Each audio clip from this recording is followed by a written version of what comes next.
Breezy. Yeah. Looks like they back for a fifth season, man. Who that? Sports Roundtable. Who?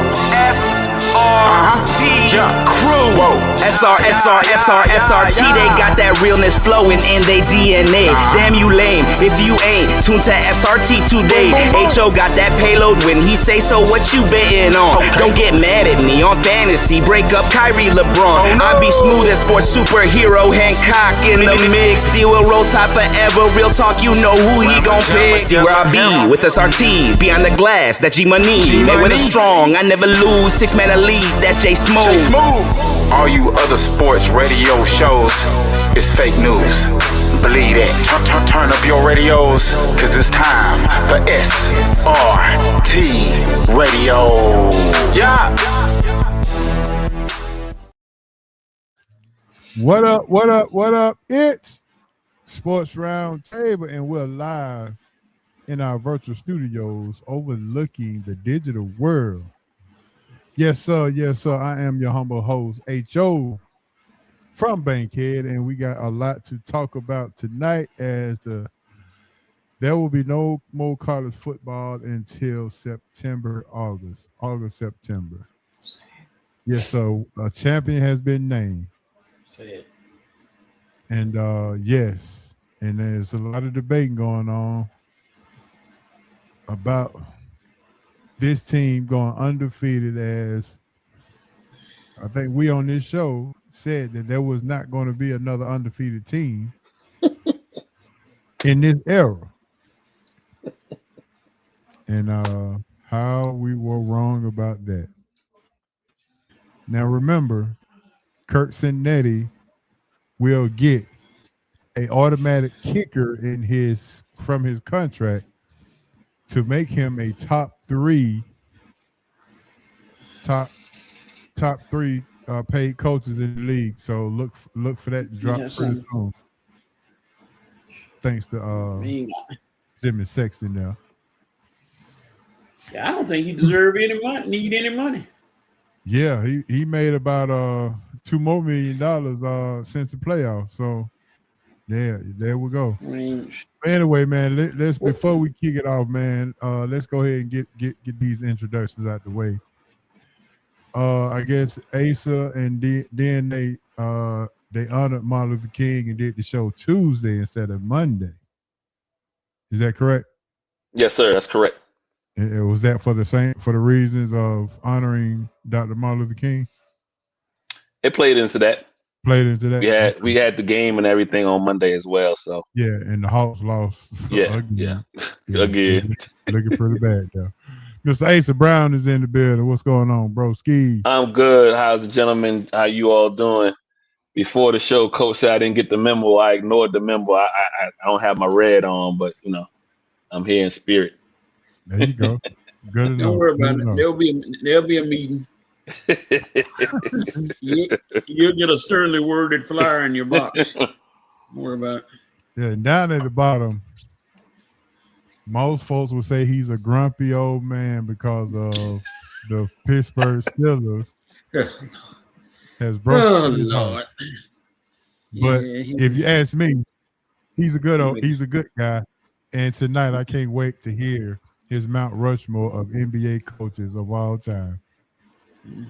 Coach is in the building. Coach, what's happening, Coach? Yeah, Mount Rushmore. Okay. Stay tuned for that. H.O. Yes, sir. There's somebody who has checked in already that may need to watch themselves. Yeah, he's already checked in. There's a Big Z. Take a good look. I heard what you said Saturday. I hadn't forgotten. No, sir, I have not forgotten. So you may want to be careful around these parts there, partner. Yeah.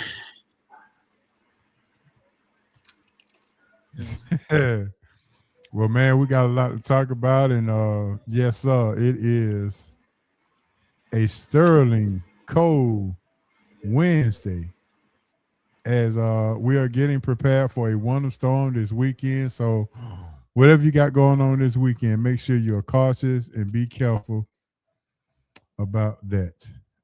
Let me see. There's a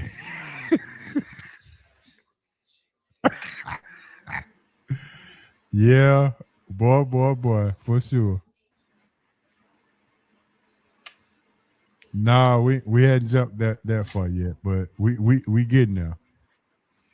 You may not want to. But before we get into it, let's go ahead and get into in honor of Martin Luther King and happy Martin Luther King Day for Monday, honoring that. I see it. I got you, baby. No Z. So I was gonna make this a fun bag question, but I have to say it now at the beginning, since we should have all the regulars here. In honor of Martin Luther King, can anyone tell me Martin Luther King's original name before he changed it to Martin? Oh, that's easy. That's easy. Marcus. You ain't got to waste no time with that one. That's not correct, Coach. What? No, sir. Marvin? You got, nope. I don't have an answer, and I think I've heard it, but I don't have an answer, and I'm not looking up anything. I don't have. Or did you know that his name was changed to Martin? Did we not know that? Like I said, I believe I've heard that, or you know what I mean, but I don't have it. Obviously. Oh, look at, we got the smart ones in there. Yeah, she right. It's Michael. Yeah, I knew it wasn't M's. I didn't know what EM it was. I heard it the other day. I didn't know what EM it was. Yeah, he said Marcus. He talking about Marcus Garvey, huh? No, it wasn't. It wasn't Marcus. Michael King. Can you imagine if he would have kept his original name? Would it still have an effect during the day? It just, you know what? It would have made, so you think about the Michaels, right? And I'm gonna get a little bit biblical here. Sometimes Jesus is referenced as Michael. Okay. Go ahead, Asa. Go ahead, just stepping into the Bible for a minute. Hey man, listen. Since he went to the Bible on you can't pull the shank out of him now. He don't went to the Bible on. So it might, it would have had you think about everything that he kind of went through, obviously, in his life. And he died at what, 30 some odd years old? So that's the reason why I'm saying I just figured for a guy who was born here in Atlanta, we need to know the history of the man who's unified us together. So, I wanted to make sure that we got a history lesson for Mr. Yeah. Michael Speaking of King. history, I still can't believe he got a C+ in public speaking. Yeah, that's tough. Like, no, that's usually, you know what, Coach? That's usually the case, though. The people who wind up failing in certain areas wind up becoming great in that because it makes you want to do better, right? Speaking of Michael Jordan got cut from high school basketball. Look where he winded up. Good. Well, we can go down the list of Michaels, baby. Michael Jackson, Michael Luther. Like, listen, it would have been. It would have. It just don't have a ring. Just don't have the right ring to it. No, it don't. Yeah, Martin has a better ring. Yeah, Martin Luther. Yeah, it does have a better ring though. MLK. Michael Myers. See. So I wonder did his sisters has to stop calling him Michael and start calling him Martin? How do they feel about that? They probably still called him Michael in private. Siblings go keep it real. Siblings and anybody you grew up with from the beginning who know. Dad say y'all don't want to talk about Michael Myers and his trouble as a kid. Maybe we should have changed his name to Martin. Maybe he would have been better off. Yeah, it helped him. He You wasn't really much of a talker back in school. You didn't say a whole lot. Yeah, he did his talking with his knives and what you call it, them gutters. Machete. The little bit of ones you do the animals with the dissector stickers. Yeah. Old cuz a history major. You know Michael was his name, right? Yeah. Yeah. I learned that in elementary. Cuz he learned that at elementary school, so he was ahead of the game. He just had a plate full of food he could type. Yeah, they had back in the old days, they had scissors in elementary too. Mm-hmm. They had scissors, something, Coach. Yeah, they had scissors in elementary to cut out shapes and fit in little messages. All right, so we got a lot to talk about. We got Indiana wins the national championship. The Atlanta Falcons names a head coach, and they named the offensive coordinator. And we got to get to that. Smitty said he'll be on next week. He has a special guest, Todd McClure, on tonight at 8:00. So we got pushed to the back burner. Oh shit! He was supposed to be on last night instead of tonight, but hey, things happen. But with that being said, Coach, you already know what time it is. It's time for some hot news. Blazing. Hot. Scorching. On fire. Red hot. This is why I'm hot. It's the Sports Roundtable Hot News. Yeah, sir. The hot news sponsored by Big Easy Grill, 1193 Collier Road, Atlanta, Georgia. Big Easy Grill, the #1 Louisiana seafood spot in town, around town, and all over town. Come on over to Big Easy Grill, 1193 Collier Road.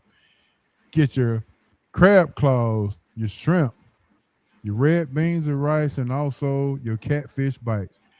Big Easy Grill will not let you down. It is Atlanta's best kept secret. Make sure you mention SRT or Sports Roundtable. Get your 10% off any meals, $25 or more. Coach, anything you want to add to that? Red beans and rice always hot. There it is. For sure. All right, fellas, we got an undefeated champion. Might I add, this is the Big Ten's third straight championship. So the first question is, how did they do it? Ace, we're gonna start with you. How did they beat Miami in their own field? Mistake-free football. Okay. Just as simple as that. Mistake-free. Simple as that. I mean, no turnovers, right? I want to say they had less than 5 penalties. Yeah.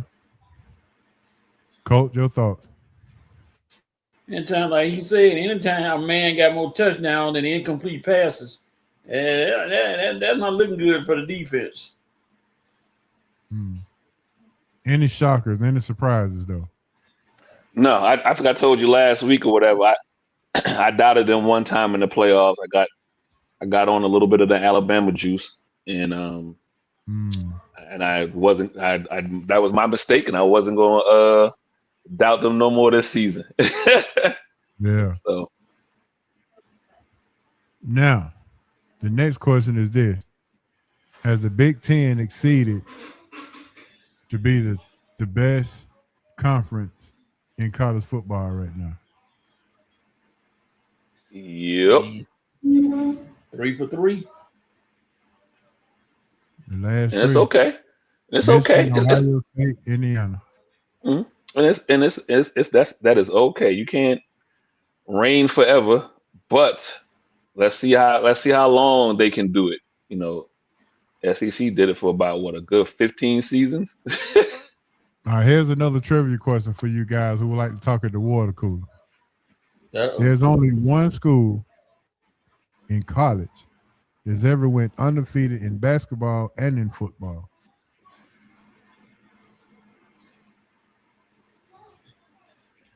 and both Indiana. won national champion. Both won Indiana. national championships. Indiana. Yeah. Oh, Yeah. they were undefeated with Nike. Yes, sir. Wearing them out there wearing them striped pajamas out there whooping everybody. That's when they. Stop. That's when. That's when he Quinn had Quinn Butler was on that team with Scott May. Yes, sir. That's when he had taking you down the history lesson right now. So that is a trivia question that you can ask at the water cooler.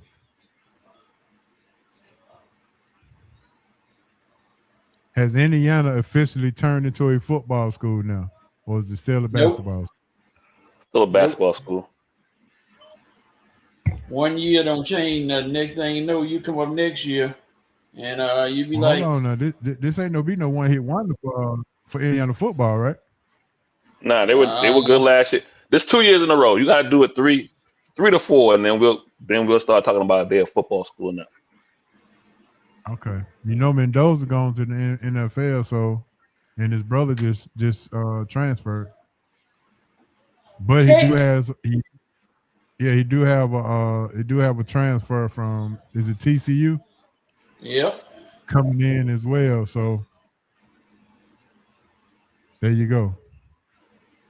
Is Kirk Cignetti the best coach in college football right now? Yep. I guess you could say yeah.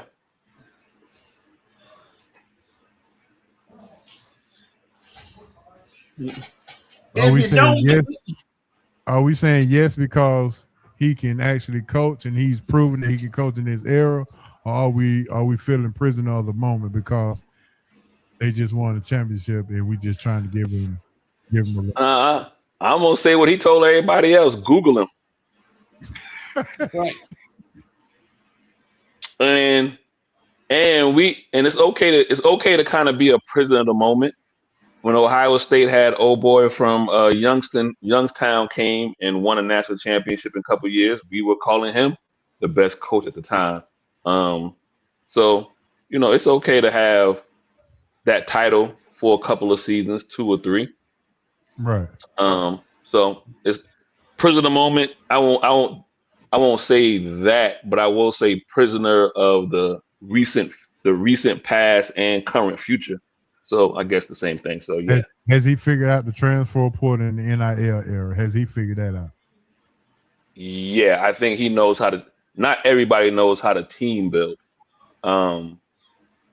So is he the best coach or he's the best team builder? I think he might be the best team builder. And if he was a CEO, he knows how to hire the people around him. Okay. And then let those folks do their job. But at the end of the day, he is a decision maker and he does set the culture, whatever. But I think he's a team builder. And for those who are wondering, Mike Shanahan, the offensive coordinator for Indiana, is not related to none of the Shanahan. So y'all stop it with the Shanahan relation. No relations at all. I think they cleared that up on Monday night. But yeah, if he was a Shanahan, they probably would have choked last night. Well, yeah. Boy, that's cold there, bro. Woo. All right. Dad said they may have better teams, but not the best conference in his opinion. Yeah. So Dad, I see where you're going with this. I don't know top to bottom, right? But it's kind of hard to say top to bottom when you got like 24 teams in the Big Ten. So, I guess I'm going to look at it through the traditional lenses of the Big Ten and not really count those Pac-12 schools that are there now. So what? I'm not counting USC in the Big Ten. I'm not counting Oregon in the Big Ten. I'm not counting any of those Pac-12 teams in the Big Ten. I'm not. To me, that waters the Big Ten down. If I was them, I wouldn't want them in there either. Well, I would say this. It is the last couple of years. It has been the SEC has had trouble when it comes to the college football playoffs. The NIL has, in some ways, and the portal has leveled the field a little bit better. Um, and I think some of this started even before the NIL and the portal. I think guys were like, "Hey, do I go for an example? Do I go to Alabama and sit for 3 years, or do I go to Ohio State and play in year 2?" And then now you start factoring in some of the other things. I believe the Big Ten was able to pivot better than the SEC. Was it the Big Ten or was it Indiana that pivoted? Because Indiana the one went undefeated. Well, I'm gonna give the Big Ten. I'm gonna give the Big Ten credit overall because again, when the SEC was dominant, we gave schools like Vanderbilt and Ole Miss and some of the lower tier schools when they had a good season, we gave them credit when the big dogs were winning as well. So, Well, to me, this is something about the question. Has the SEC conference involving in the playoffs the last 3 seasons, have they been disappointing to you? no, they haven't been disappointed. They just haven't won.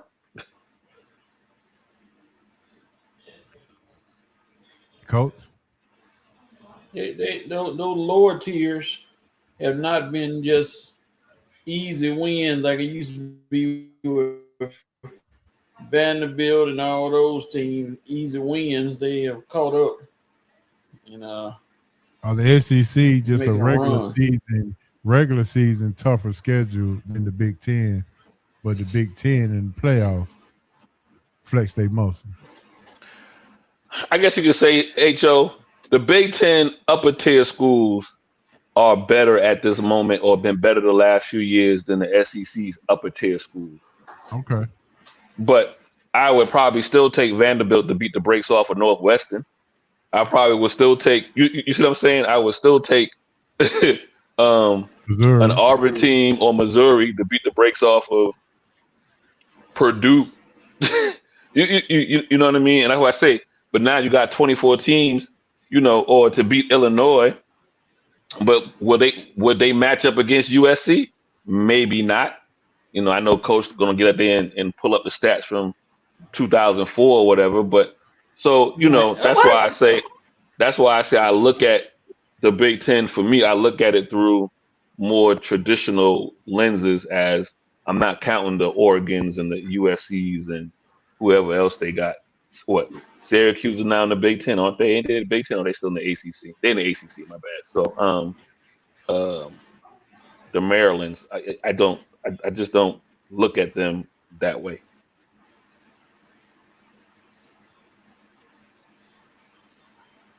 All righty then. Nothing to say. He said 2004.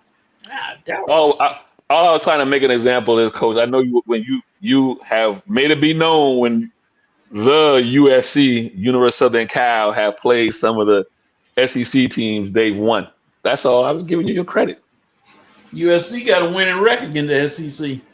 No doubt. You don't need to try to hide it. My point has been made. Winning record. So, all these, and I actually heard a Georgia fan say this is a good point by Dez. Ace, I'm gonna let you tackle this question. Do you think those teams?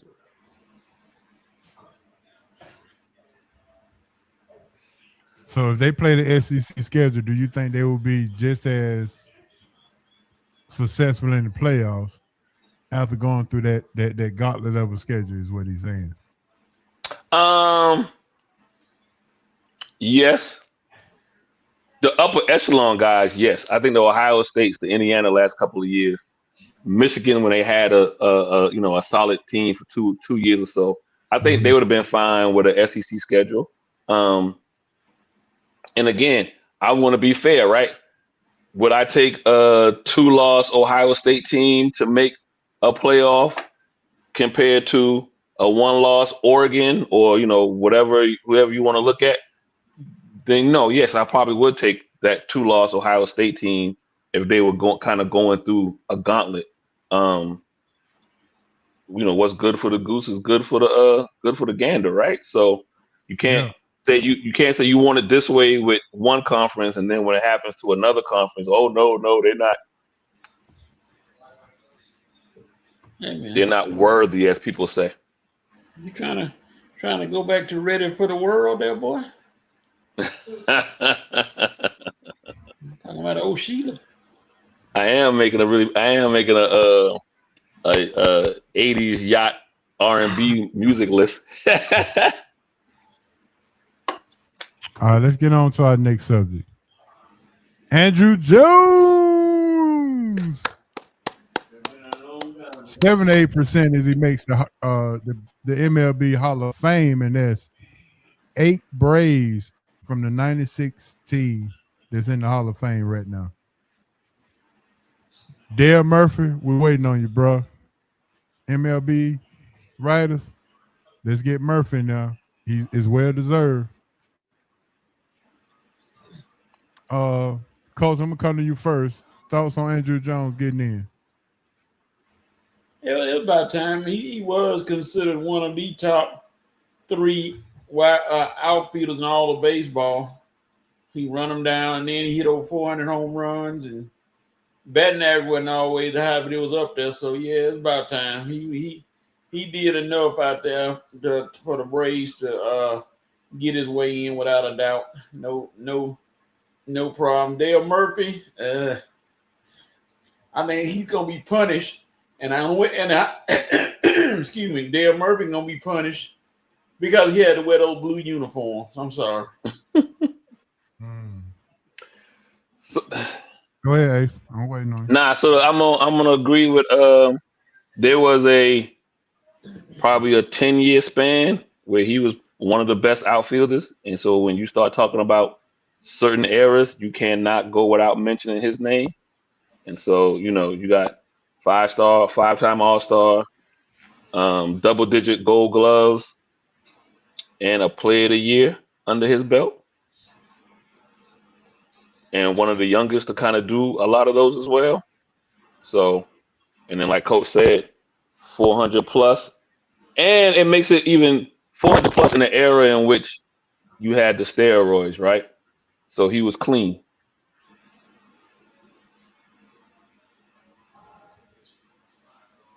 I'm just still now.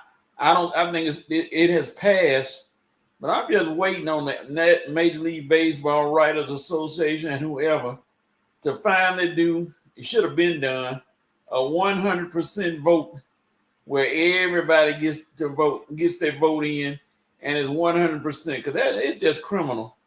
How some people who 100% should have been in, and they didn't get in. Ken Griffey Jr.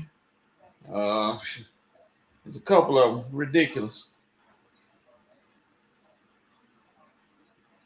Yeah, Cole said he don't think they should have that much weight into induction. Yeah, and I'm with you, because a lot of those writers, man, have personal vendettas against some players, right? So yeah, I think there should be I think they should be the people in the Hall of Fame should get a vote. That's already there. They should get a vote. I think the owners should too. Now, I would say this. I think, to me personally, Andrew Jones is the greatest defensive center fielder that I've seen. So, and we've had guys to be in the Hall of Fame because of their defense, a la Ozzie Smith, Pudge Rodriguez. Those guys got in because their defensive prowess. Now, Ozzie didn't have much of an offensive game. Pudge had a much better offensive game than Ozzie did. But Ozzie was so good. If you combine Andrew Jones' defense and his offense together, it shouldn't take long for you to come up with the fact that he should be in the Hall of Fame. Ozzie was so good, H.O., he got a nickname, right? He was the Wizard. Yeah. When you get a nickname, you in there. Like when they started this when they started having a category for how many runs were being saved on the defensive side, Andrew Jones far and away had the most in the history of baseball thus far. So that in itself is a hidden stat. But either way, congratulations, Andrew Jones. and he's gonna get to it, and he's gonna get to enjoy it for hopefully a long time because he's not even 50 years old yet. So he'll be able to walk around and be known as a Hall of Famer for obviously the remainder of his life. But he has a long way to go. Absolutely, I agree with that. I got questions. I'm not agreeing with Big Z, and I like Big Z, but I ain't agreeing with that last statement.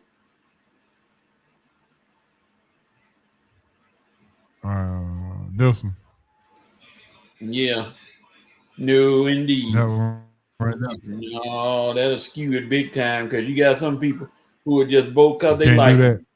No, they vote because they like them. They won't even know any kind of statistical numbers or anything. That's my favorite player, and they'll try to vote him in. Nope. Don't give that no say so. Can't do that. No. I don't know about that. You know, the writers are pathetic. I agree with that, but fans, next thing that'll be the Hall of Very Good. Well, hey, Coach, it's about to be the Hall of Very Good if they don't go ahead and just let this steroid era in, because you're now kind of putting guys in who are on that borderline. So because you're running out of people to vote in due to known steroid or suspicious of. All right, now we still going to give Carlos Beltran at least a round of applause for making it, even though he played with the Mets, but we'll still be Yeah, Mr. Houston Astros chairs. Yeah, he took Houston Astros straight on through there, huh? Yep. Good. Yeah, so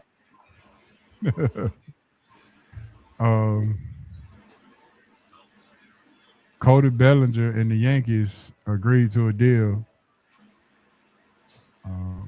Today. Yankees trying to do a little something, but the Dodgers got everybody beat out, and you can't beat what the Dodgers are doing.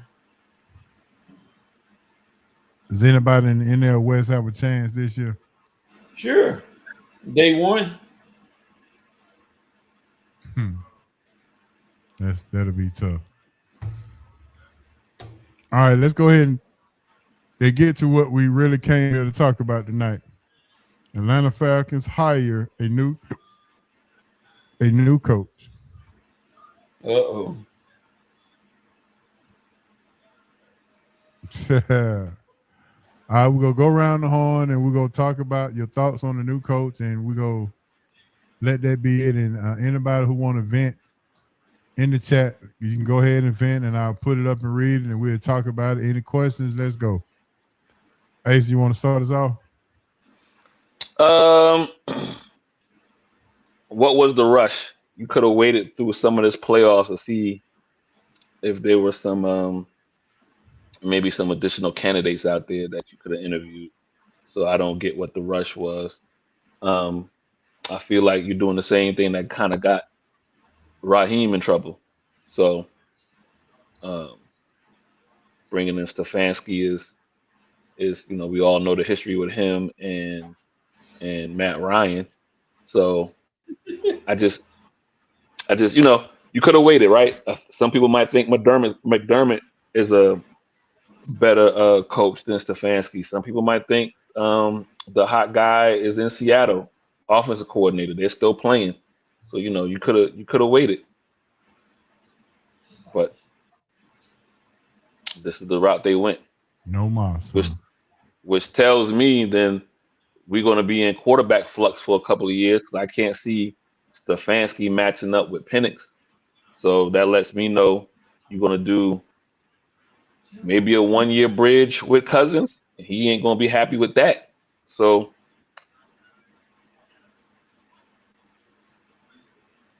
we're gonna be in QB purgatory again for a couple of seasons. All right, Coach, what you got?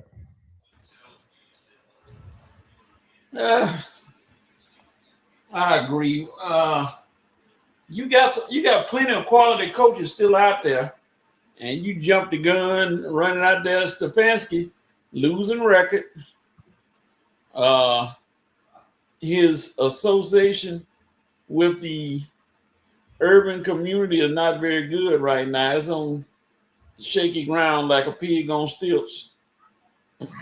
So, I don't know how he is going to manage it. Maybe he'll try to get an honorary membership with the NAACP. I don't know what he's going to do because he has to start out on fire. There can be no shortcuts, no 3-2. No, you have to start out by 5-0 at least, or 4-1, something like that, because the fans are not. They like I said, that Shadua thing is weighing on your head, sir, and they're gonna keep it over your head. Now, if he comes in winning, that's gonna put a lot of ill feelings behind him, and I hope he doesn't try to do what what's the name? What's the guy name that coach for Notre Dame? No, Brian Kelly. Don't come in trying to speak like you from ATL. Don't try that little trick. And don't come in like Liam Cohen talking about Duval. No, don't try to do anything ATL-ish. Just I'm here to try to get a winning record and get to the playoff. If you get to the playoff, they'll forget a lot of stuff. So you telling me at the press conference that's coming up Tuesday, he can't say ATL shouted in Nope. no form or fashion? Please don't. No. No, sir. If you do that, they're gonna look at you like you got 6 heads. Don't try to come at them. So what up, Shouty? No. Yeah, whatever it is, be yourself, Kevin Stefanski. Be yourself. And if that sounds like Alpharetta, then oh well. That sounds like Alpharetta or Sandy Springs. Yeah, that's all like Chambly or whatever that is. Yes, but be yourself. Got to be authentic. I'm with you on that, Coach. I think I don't think he's a bad coach. My thing is I thought the Falcons could have waited. There was a few other people out there you could have had a conversation with, and they didn't have that conversation. So, because if that's your guy, right? If Stefanski's your guy, then he can wait. So what's the problem in kicking a few other tires? Nobody else was out. We didn't hear any other reports about anybody else trying to get at Stefanski. So the coach's point, a lot of the stuff that happened at Cleveland, people were other organizations weren't at least making it publicly known that they were interested in him. So it wasn't like you had to beat somebody to him. He could have waited another 2 weeks. He was going to Tennessee and the Raiders the next 2 days, and they jumped and moved his interview up before them. Stupid. Atlanta has one of the top 4 rosters as far as openings. So he could go Tennessee. Granted, they got Cam Ward, but they got nothing else. He might as well stay in Cleveland if he's going to do Tennessee. The Raiders. They made accommodations to make sure he didn't go to those other places. They made sure that Atlanta got the interview first before he went to Tennessee or Las Vegas.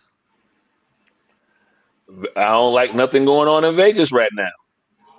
So, and this is not the year for quarterbacks. They're already kind of slicing and dicing up Mendoza as far as him being a franchise quarterback.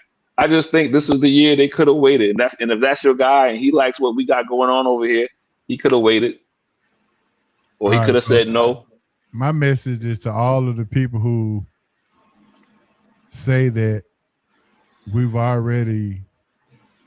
I saw somebody on Instagram say that Atlanta has the dumbest fan base in the world because we don't know anything about football and things of that nature. Well, I'm here to tell you and say my piece about the hire. I don't think he's a good coach. I would even go as far as say I don't even think he's a bad coach. I think that his resume is that he has a losing record, and then that's just what it is. But my whole thing is this: our hesitation has nothing to do with Kevin Stefanski. Our hesitation has everything to do with the leadership that we've been dealing with over the last some years. Now, even though this is a new president and we got Rich McKay out of there and Matt Ryan is making the choices, this is Matt Ryan's first choice.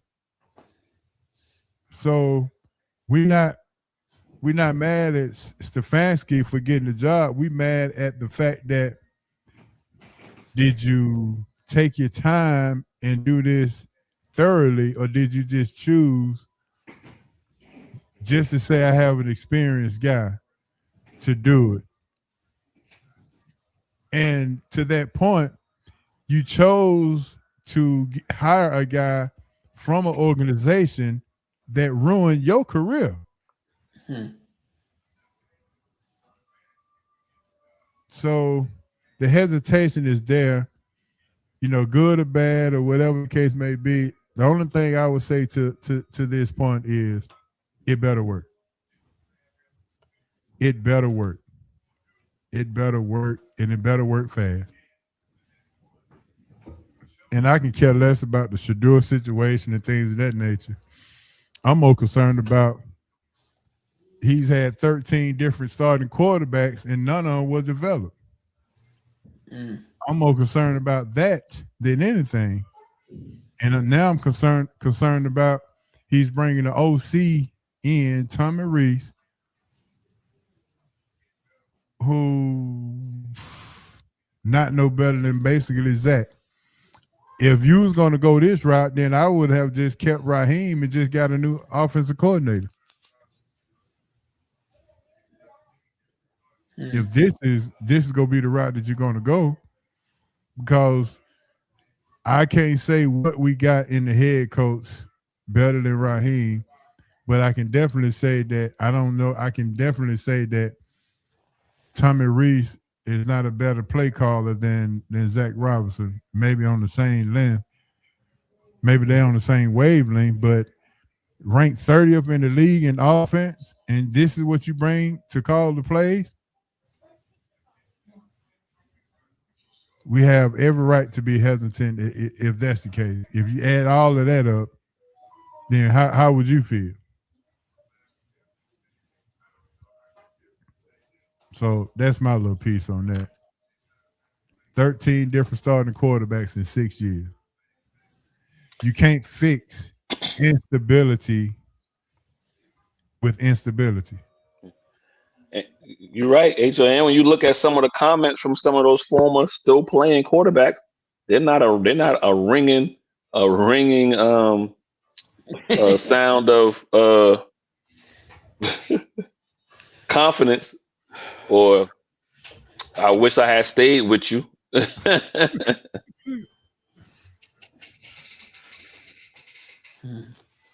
Collection plate. Only thing I can say that was different is we hired a coach that was actually a head coach, that was fired, instead of getting a coach who's been a coach. When we got Raheem, he was never a head coach. I mean, he was a head coach, but he wasn't a coach the year before.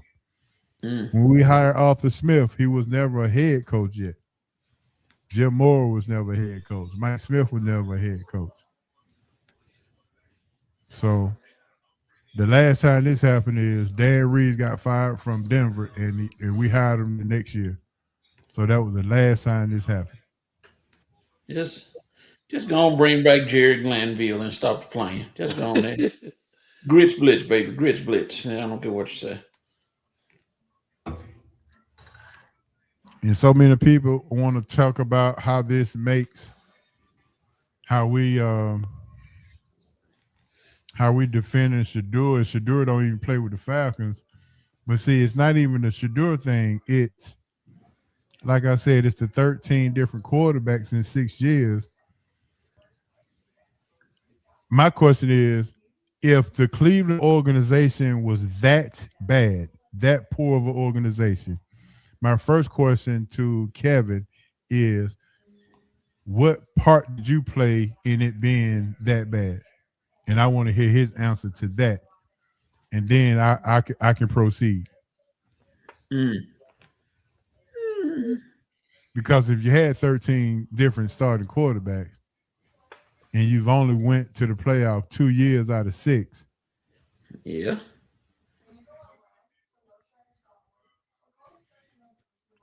Everybody can't be wrong, right? Everybody can't be bad. At some point, it is coaching, right? Or it is development. Yeah. The organization, why are you dealing with an organization that, you took the job, so yeah. And okay, is it Andrew Barry? Is it this or that? Yeah, the Deshaun Watson thing didn't work, and maybe you didn't have anything to do with Baker Mayfield leaving, but at least you could have called her and said, look, man, I'm sorry, or something to show your. He's the only quarterback that led you. Well, Flacco maybe, but he back working at Piggly Wiggly now, so ain't no sense of calling him. But the thing is the point of the matter is this Deshaun Watson,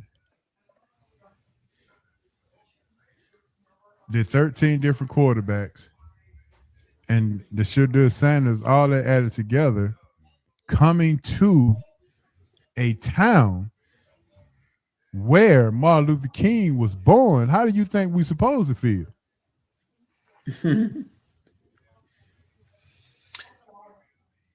And his pops played here.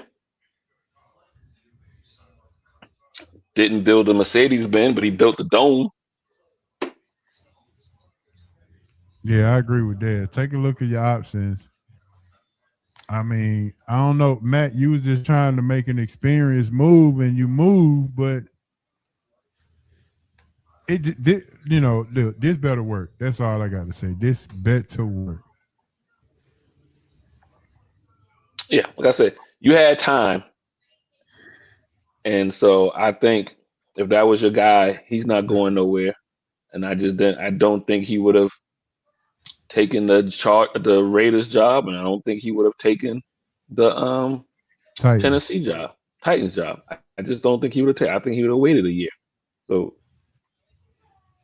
it would have been nothing for the Falcons to go ahead and wait on couple of other coordinators out there that are still coaching right now. Well, Asa, who was your first choice, and what was your priority? Did you need an experienced coach, or would you have gone with another first-time head coach? I wanted an offensive guy.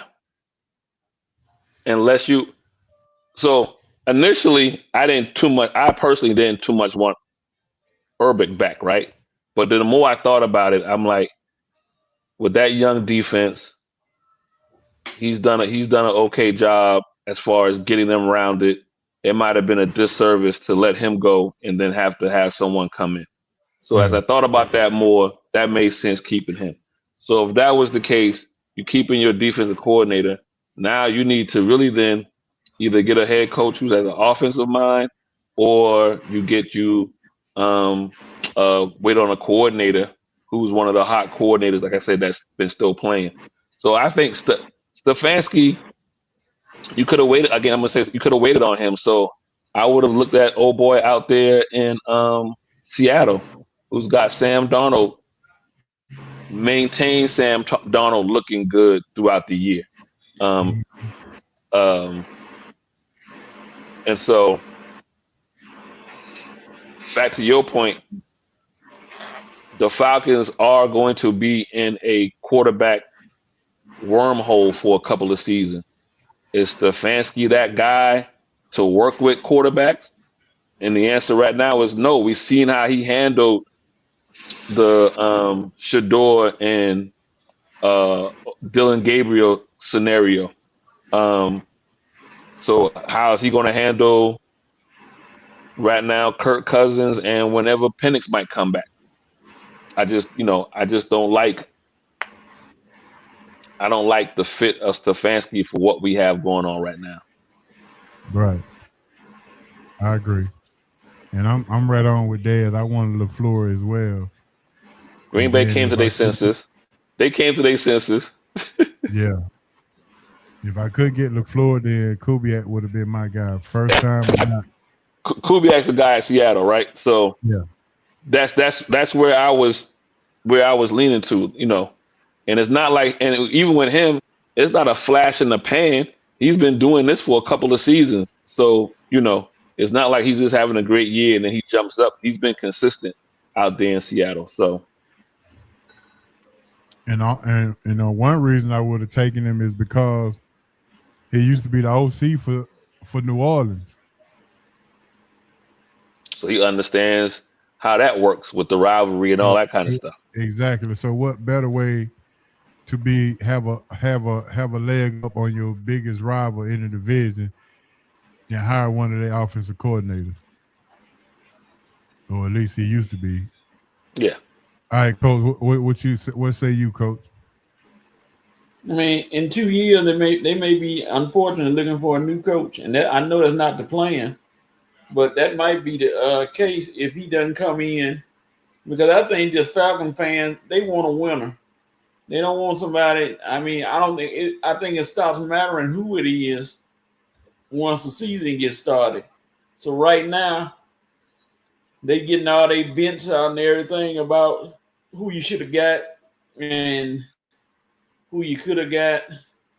And again, there was no rush because you got Las Vegas, Cleveland, those teams haven't even thought about picking and getting a coach yet. Oh, I'm sorry. It wasn't the Raiders. It was Miami. It was Tennessee and Miami. Okay. He wasn't going to Miami either.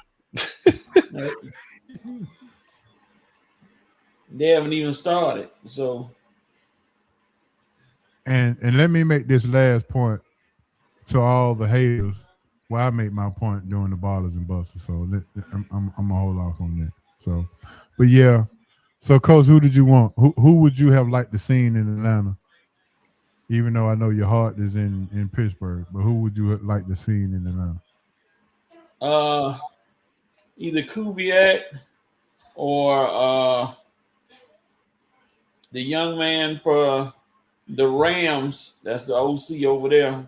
One of those two would have been a lot better because you're looking at a team that's an offensive mind, a team in need of direction. And they don't have direction right now with that team offensively. So you could have got one of those guys for a song and a dance. But now you stuck with Stefanski. So sorry for your loss. That's all I can say. Yeah. So to the people who say that Cleveland was a horrible organization to play for and they just did themselves in. Well, how much better is the Atlanta leadership organization than Cleveland, if you don't mind me asking? Since the Super Bowl run, they've been kind of par to par.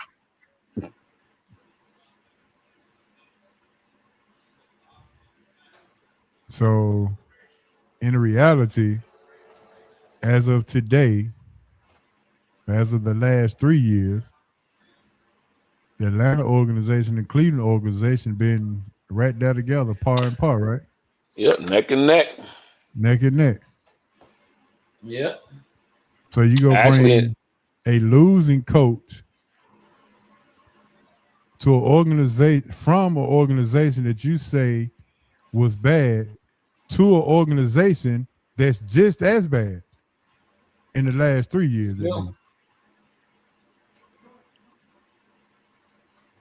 As our lovely Sharonda would say, can y'all make that make sense?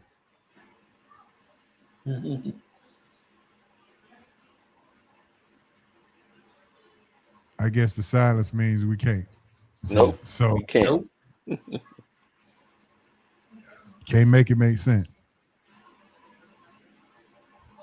And I'm trying to figure out what is the problem with us having to hesitate for something that Arthur Blank did, and I get to that in the Ballers and Busters. All this falls on Arthur Blank. I'm gonna be honest with you. This is an Arthur Blank deal like no other. But as soon as I change this banner out, we get the Ballers and Busters. I will explain.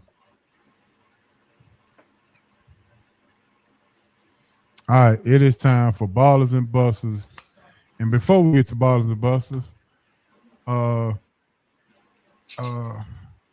would like to share one of my riddles with you guys and see if you can figure them out. Uh-oh. So I am a brain teaser extraordinaire, and I am a thought-provoking young man. So I'm here to share my gift with you guys. So I'm going to give you 30 seconds to try to figure this riddle out. It is a visual riddle. Blue. So I'm gonna put it on the screen. And all you got to do is say, I got the answer. They don't hold on too long. Can you see it? Nope. No. Oh, you can't see it yet? All right, hold on. There we go.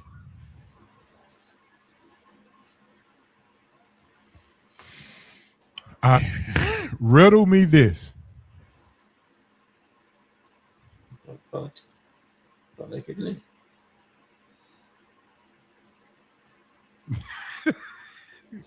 Riddle me this. What is this riddle saying? Polly Cali. Coach, you should be able to get it right because you're a spelling bee champion. The word is misspelled. Is it misspelled? Yeah. Okay. Politically incorrect.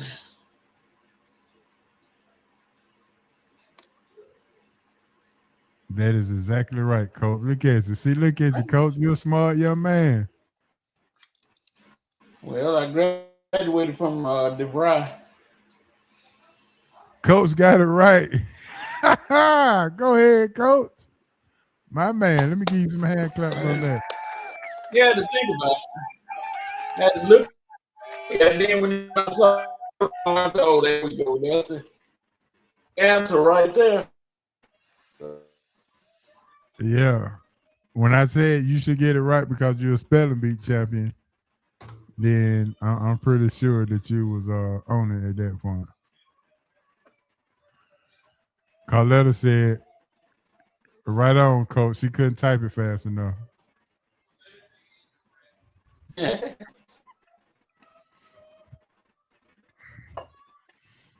All right, baller, busters, and boy stop. Starting off with the ballers. My baller goes out to the quarterback for Indiana Mendoza for going home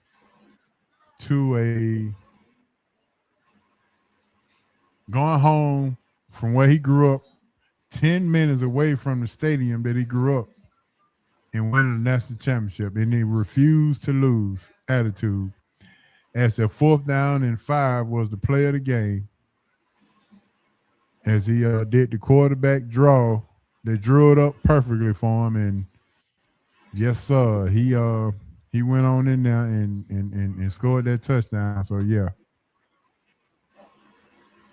So he is my baller for the week.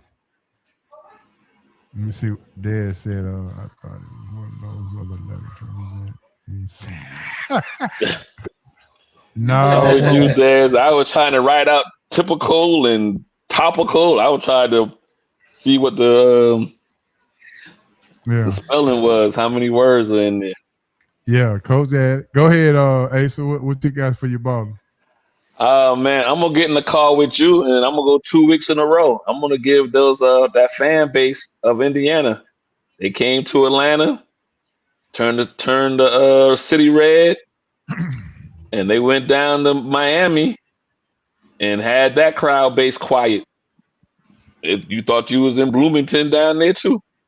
Man, listen, they went from California to Atlanta to Miami. Yes. Fan base travels. Yep. They was up and out and in there. So I'm tipping my hat off to them again. Okie doke. Coach, what you got? I'm gonna go out west to Arizona, and a young man, 5'10", you heard me right, 5'10", Adrian Stubbs, 100 points in a game. So he had 75 by the third quarter. Oh yeah, I heard about him. So yeah, I heard about that young man. Adrian Stubbs gets my vote. 100 points in a game. Yeah, I'm like, and they only scored 109, right? Yep. They kept feeding him, and he kept shooting. Hey, I ain't mad at you. If you're hot, you're hot.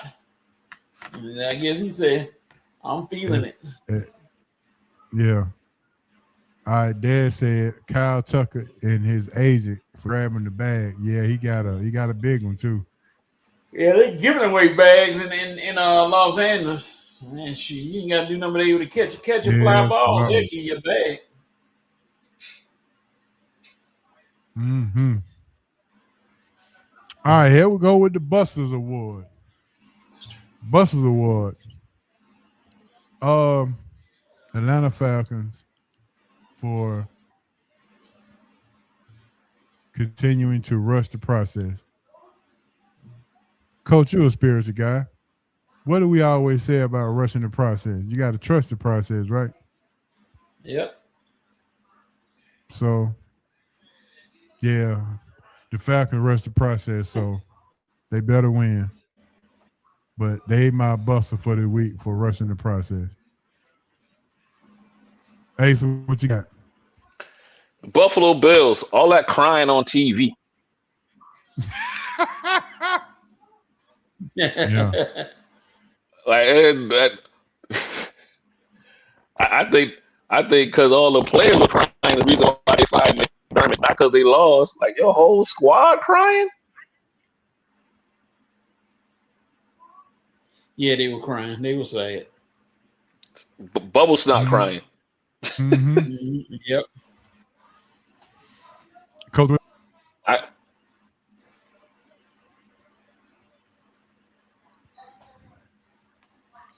who you got, Coach, for your bus? Oh, who you got for your bus? Well, I'm gonna go to Timothy McCormick, who called himself a gambling addict. He was the first person today who got sentenced for his role in the the point shaving NBA scandal. He got 2 years. They should have given him more, but he got 2.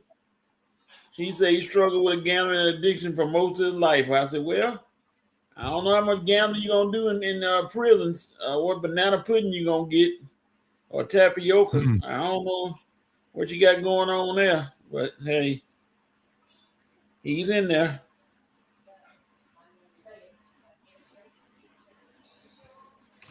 I got an honorable mention, Buster, and that's the running back for Miami for throwing a punch after the game. Oh yeah.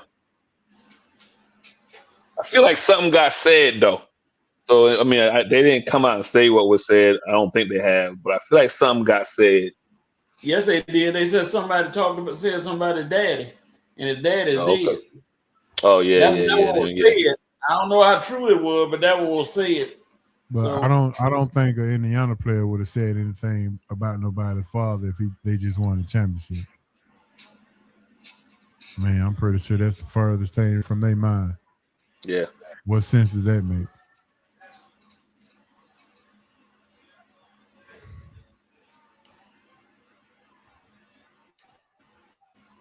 Yeah, I agree with Dad for yeah, sure. dude. God, dog. Woo. Yeah, they got, oh boy, 0 for 21, right? Like the worst ever shooting from Yeah, three in and you league were there, history. huh? You were there. Did all of them look like bricks? Yeah, they built, they built, they rebuilt Auburn Avenue. Yeah, that's pretty tough. All right, bus stop. My bus stop goes out to all of these content creators who think they know more than we know because they like Kevin Stefanski. Well, let me just say to you, sir, or ma'ams, whomever you are, when Arthur Blank bought the team and he drafted Michael Vick in 2001, he dropped the tickets down to $10 per ticket. You can come in and see the Michael Vick experience for $10. And that was the birth of Black Hollywood, Black Atlanta, as I call it. That was the birth of Black Atlanta. And from that point on, the urban community wrapped their arms around the Atlanta Falcons like no other. They didn't know no other players on the team other than Michael Vick. And for years and years to come, there's nobody that has exhilarated that type of excitement for this urban Black Atlanta community. So for you to put that type of enticement and build this city around Black Atlanta, don't get to this point in Black Atlanta and don't expect Black Atlanta not to have an opinion about who you about to bring in here and the way that he's treated and done quarterbacks over the years. There is no way in the world Black Atlanta won't have anything to say about that. The hesitation is really, really high for that particular situation. So this is a Arthur Blank issue. So the expectations of anybody coming to Black Atlanta, you got to come correct with a good resume, not a loser record. And even if you got a good resume, you got to win. If we not go get our Michael Vick experience, at least win football game. And for the last 8 years, we have not done any of that. So we have a right to have hesitation in the hiring of a losing franchise. And now the more that I think about it, you're hiring a guy that got fired from the worst franchise in the league. Now, when you say it that way, it makes it even sound worse. All right, I'm off my soapbox. That was my boy. Let him have it. I don't know about you, Coach, but I'm just gonna jump in the car.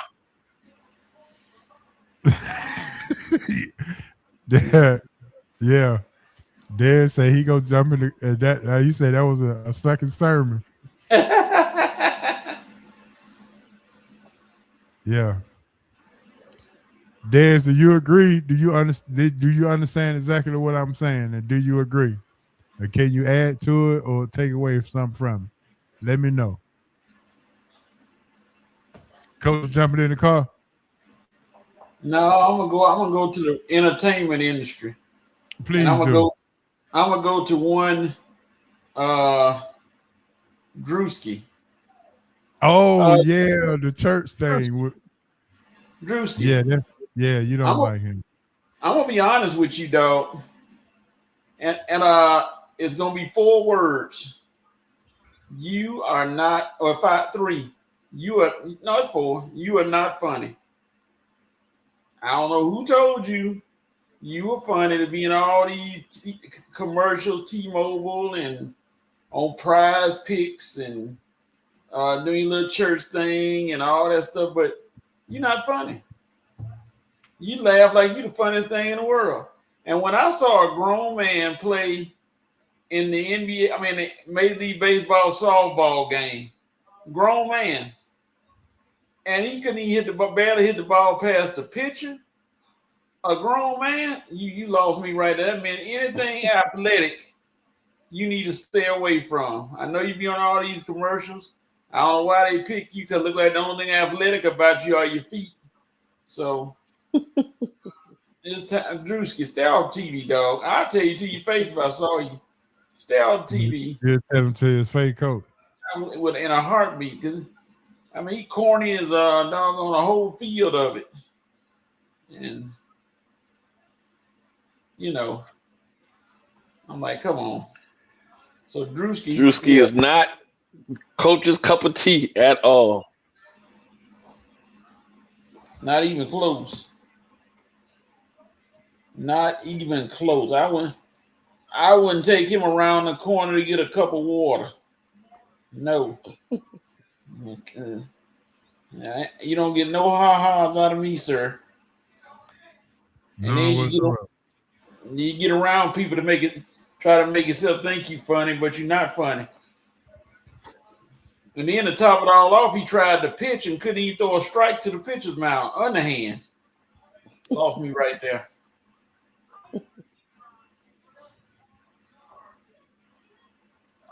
I could go on and on. Yeah, so he agree with me 1,000%. No, you're talking about you. You're talking about you when you said what you said. Maybe that's 1,000,000%. 1,000,000,000,000%. It's enough percent. Yeah.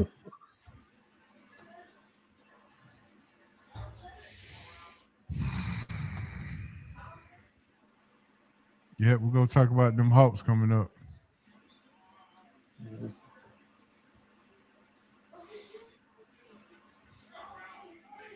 Hey Bob, if you out there, talk about the Hawks.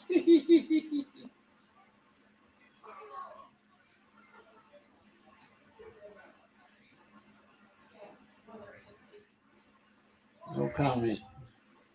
Moving right along, fellas.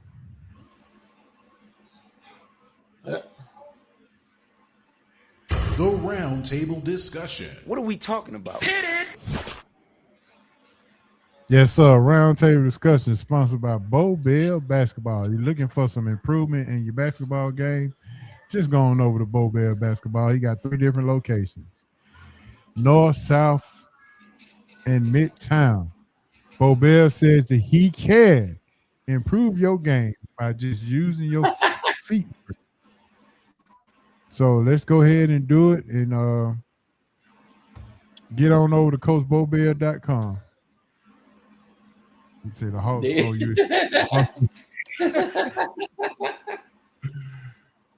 Nah, but we got to talk about the Hawks, though. The Hawks are not looking too good since they traded Trae Young, and they said they were going to be a better team.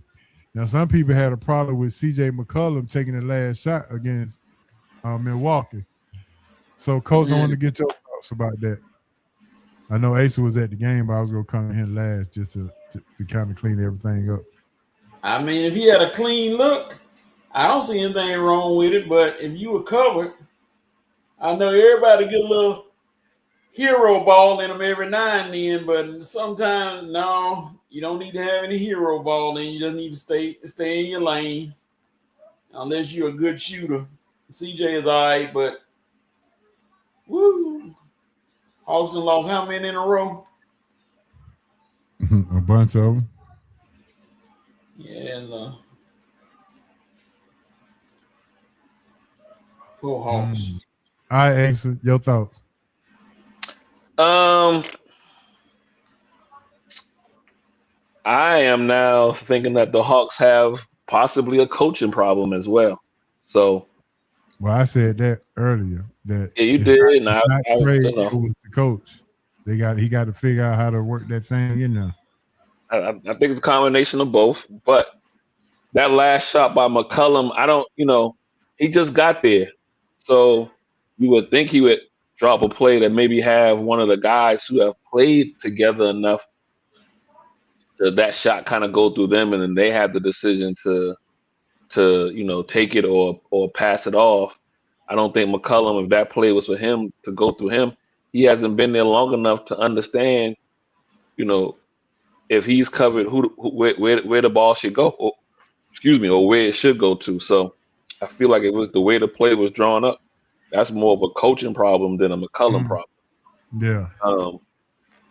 And then, at the end of the day, I was gung ho about the Hawks going into this season, and so regardless of them not having Trey now, they should be able to still finish as a playoff team and not a play-in team.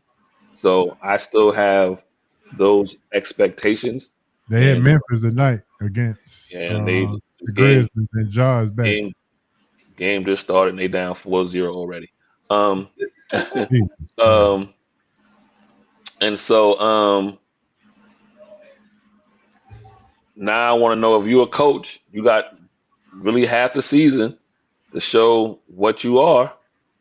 And to me, if they don't finish at 6 and a playoff team, then we got to start all over again and be looking at a new head coach to come in with our with next year's lottery pick.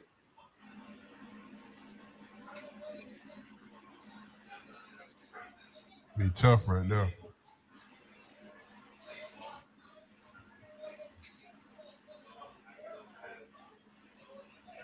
So yeah, that's tough. Dad says, speaking of Bo Bell,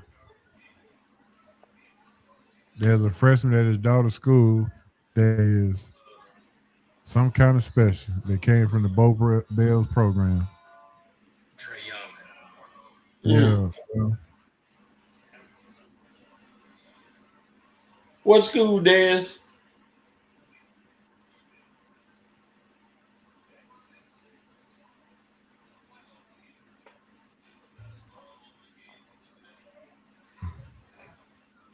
Yeah, coming in a minute, I'm pretty sure.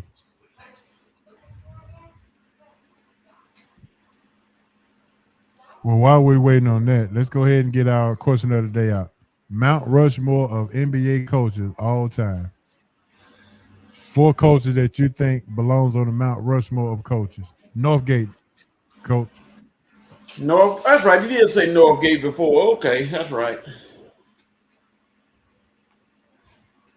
Yeah. Anybody can go first. I'm gonna let Coach go. Coach, you the coach. You had to see them coach, not somebody you YouTube, and not somebody you had to look up to figure out what they record was. All right. Red Auerbach, Phil Jackson, Lenny Wilkins, and that last one was tough.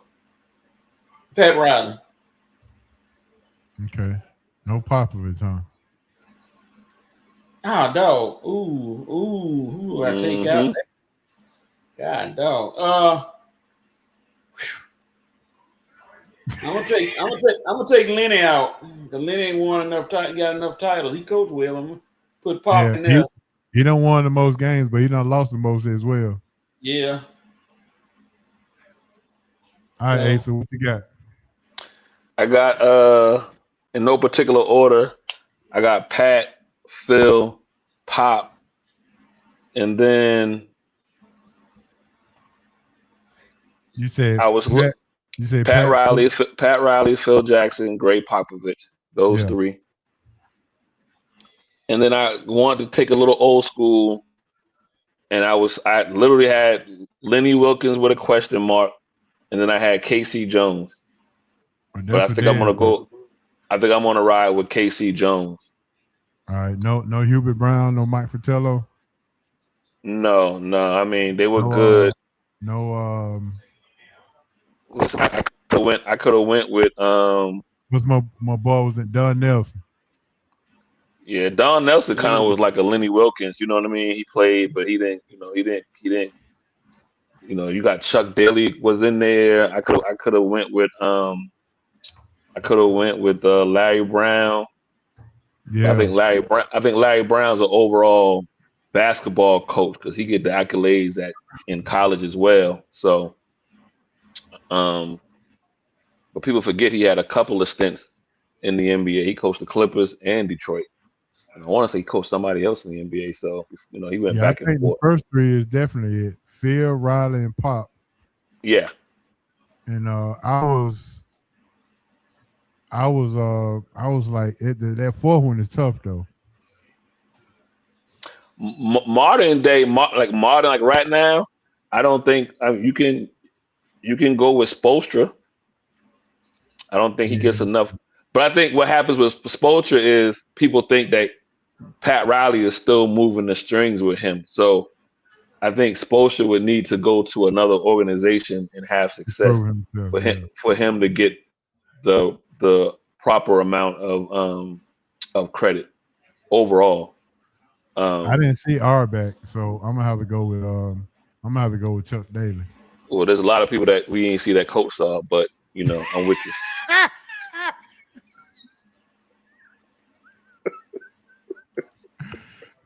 I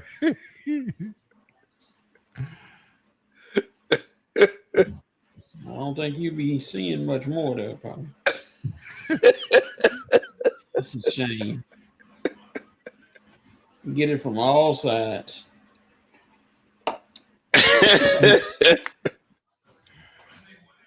Hey, my boy just posted the Atlanta Falcons are trying so bad to be the Cleveland Browns next year. The Atlanta Browns. Oh, have mercy. That might be the funniest thing ever. The Atlanta Browns. Lord have mercy. Hey, listen, we tried to beat the Atlanta Warriors in basketball, so that didn't work out.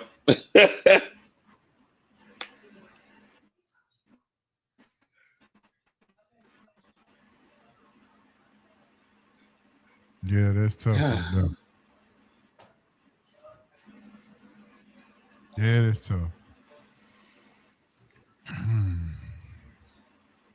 All right, next week we're going to college, going men college basketball. Then we'll go to the women's. We're gonna do men and women's college basketball all together. Okay.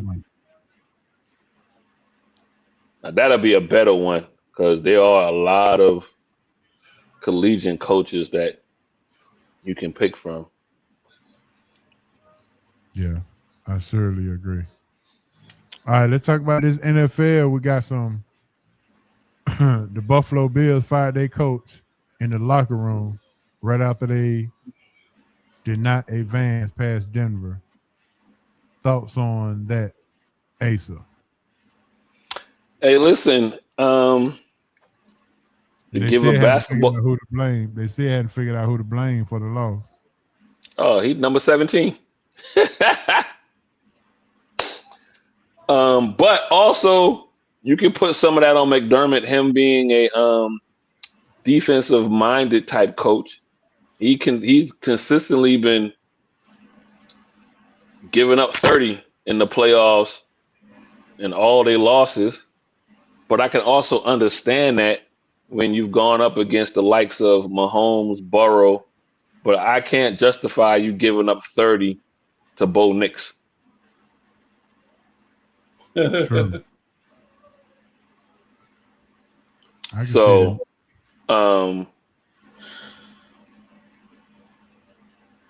I'm not surprised. If this was basketball, this is a 2-year span in which Michael Jordan is not there. You better get to the Super Bowl, because I believe when he comes back, I think Andy Reid's going to hang around for one more year, and they're going to shut the door down again for a couple of seasons. They brought back Kansas City brought back the enemy, so you see where that's might be going. But as far as McDermott, he's failed in the playoffs the last 5 years. So I think if he had gotten to an AFC Championship game, or even if he got to the Super Bowl and they lost the AFC Championship game and Super Bowl, maybe he holds on. But you can't lose the Bo Knicks giving up 33. Yeah. You lose the Bo Knicks 16-17. You lose the Bo Knicks 20-16. Because then you could say, well, that defense for Denver was good, and they set up some turnovers and some short fields. But you give up 5 turnovers, you probably should have gave up 50 points. So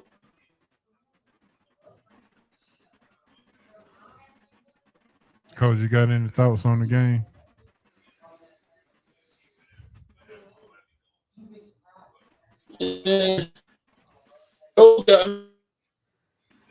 I heard Stephen A. said something today, and I want to see, is he going to be turn out to be very wrong or very right? He said New England needs to be hide from the landscape of pro football if they let Jared Stidham, who hadn't thrown a pass since 2023, beat them in the AFC Championship game. Said there's no way New England should lose that game. I said, well, I would agree with him, but I just don't see the what's his name giving up like that. The Broncos just shutting down and giving up like that. He might not have thrown a pass, but I'm sure they ain't gonna put him in a situation where you're gonna be forced to throw all the time unless necessary. I'm gonna ask you a question, Coach, about Denver's defense. Do you think Denver defense is on the scale of the 85 Bears? No. Do you think the Denver defense is on the scale of the 2000 Ravens? No. Do you think the Denver defense is on the scale? Pick any one of those New England championship wins on the scale of their defense. Matter of fact, I'll go with the first one. You think that defense? Do you think the Denver defense is on the scale of the New England's first championship run when they beat St. Louis, the greatest thing on turf in that Super Bowl? I could put them in that. Okay. I asked those questions because I feel like Denver's defense is going to have to generate at least 17 points for their offense, whether they score 7 and they set up the other 10 through turnovers. I just don't see, to maybe Stephen A's point, I didn't hear what he said, but to what you were saying, he was saying, I don't see New England being that reckless as Buffalo was this past week. He basically said that Jared Stidham should not be able to do enough to beat you on offense, beat New England on offense. And that's the reason why I asked the question about their defense to you, because I felt the defense is going to have to generate. They may have to score a pick six, and they may have, or a fumble return, but they're going to have to also be the reason why the next 10 points or 13 points are scored, is because they've created a short field, things of that nature. But we don't have any turnovers. If we have one or less turnovers, one or no turnovers, Denver's getting beat by New England. Denver's defense is opportunistic. They can make a play somewhere where they can pick off a pass or call a fumble, and they take advantage of what you give them. That's the only reason I think they can stay in the game. But Drake May can't be overconfident because his receivers are starting to really connect. Diggs and it ain't your beauty, it's your booty. Will this be the greatest coaching game if Denver pull this off with a backup quarterback who hadn't played in 2 years? I mean, we've seen it before, right? I mean, the Giants ran the playoffs with Hostetler.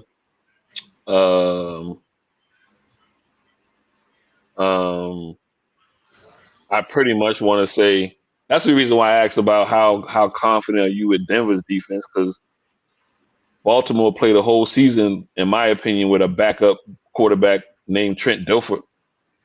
Yeah. I'm forgetting somebody else. Oh, I mean, obviously Philadelphia went in there with their backup guy and won a ring with Nick Foles. So I mean, it's possible. Ho. Yeah, I don't and like I don't like Sean Denver, Payton, but at the same time, I feel like he can probably come up with a game plan. Denver is they're underdog by 5 at home because of the injuries. Hmm. All right, let's switch it over to the NFC. While Atlanta was making the hiring, one of the candidates that they could have hired was putting up massive play calling exposition, just putting on the masterpiece and make Sam Donald look like, yeah, I'm him. As they beat down San Francisco, a total beatdown. And now they got the Rams this week. So this is the third time that they're playing the Rams. They 1-1. How do y'all see this game going, and how do you see Seattle finish off the last game? We was concerned about his ribs or his oblique. His oblique got real fine after that kickoff return, right? They put the hammer on San Fran from the kickoff. Yeah. I'm gonna start with you on this with Seattle. Least amount of turnovers wins, because you got those wideouts on and on the Rams. You got Adams was showing them flashes of brilliance he always had. Then you always got Puka Nuka, who's gonna get his no matter what. And the tight ends going against Jackson Smith and Jigba. And Seattle is without their change of pace running back Charbonneau. So they're not gonna have a glass of Charbonneau to work with. You know, Walker got to do it all himself. So I don't know how much they're gonna rely on him, but I still say the Rams. And either way it go, no matter what, I'm picking the winner of this game to win the Super Bowl, because one, I don't want Sean Payton to win nothing, not Super Bowl wise, and I don't want New England to pass the Steelers with 7 Super Bowls. I'm selfish like that. I'm with you though, Coach, on that last part. I'm with you, actually, Coach. I'm with you with everything you just said. I do believe this is literally who makes the fewer mistakes, because I think when you look at Seattle and the Rams head to head this year, I don't think there's less than 100 yards, total 100 yards, separate the two teams in 2 games. I want to say the point differential is less than like 14 points. I want to say the turnovers is, I think, identical, maybe 1 turnover differential between the two. So basically, they've been evenly matched. The two games. It's a divisional route. It's a divisional game, right? So it's nothing you're gonna be able to surprise me with. So it's literally gonna be about who comes out and plays their best game. I believe though that's the Rams though. I believe Which quarterback do you trust the most? That's why I say I believe that's the Rams. Okay. I believe when you start digging into everything I just said, as far as how equal they've been, when you start digging into the numbers though, you know, even though the numbers have been equal, Stafford has outplayed Darnold in the 2 games. So I trust Stafford more than I trust Sam Darnold. And then the other thing is, I agree with Coach. Regardless of whichever one of these 2 teams win, I think these 2 teams are better than the other 2 teams in the AFC. So when it comes to the Super Bowl, it's looking like if Denver happens to win, Stidham is not ready for either one of those defenses, Seattle or the Rams. If New England when's the last time you had a second-year rookie or second-year quarterback win a Super Bowl? I know there's probably been one, but Yeah. I can't think of one off the top of my head that has won one. The winner of Seattle and the Rams will have the winner of this game will have less travel to the Super Bowl. Oh yeah. It's a West Coast. Man, the Rams might as well be home. Yeah, Close to it, basically. The Rams can ride the bus. They can take the Yeah. bus to the Super Bowl. They ain't got to get on the plane. But the AFC, they go have it's 4 hours and they got to get on. Especially New England, they got to ride. Yeah, a flight. I mean, but New England or Denver in the first game. I didn't get y'all picks for that game. Denver. I'm going. You picking the upset, Coach? Going with Denver? Yes, sir. I listen. I dislike Sean Payton, and I don't like the Patriots. But at least for this year, I don't think they're cheating. So, I just think anything can happen. But I think the matchup, especially without having your regular quarterback, even though I don't put all that much in the Bo Nix, he was out there throwing YOLO balls against Buffalo as well. I'm gonna go New England in the Denver in the New England wins on the road. In New England, you got New England and the Rams in the Super Bowl. I got New England and the Rams in the Super Bowl. Yep, rematch when they were here in Atlanta. And I'm gonna go into it right now. I know we're gonna probably can answer this question and flip flop 3 or 4 times, but Sean McVay gets his revenge on the New England organization and wins his second Super Bowl. Okay. Wow. Coach, you got the Rams and Denver in the Super Bowl. No, Seattle and Denver. Oh, Seattle and Denver. Okay. Yep. And who takes it? Seattle. Seattle. Yep. Okay. Fair, unfair. McDermott gets the boot. Buffalo. Unfair. Unfair. Yep. Fair.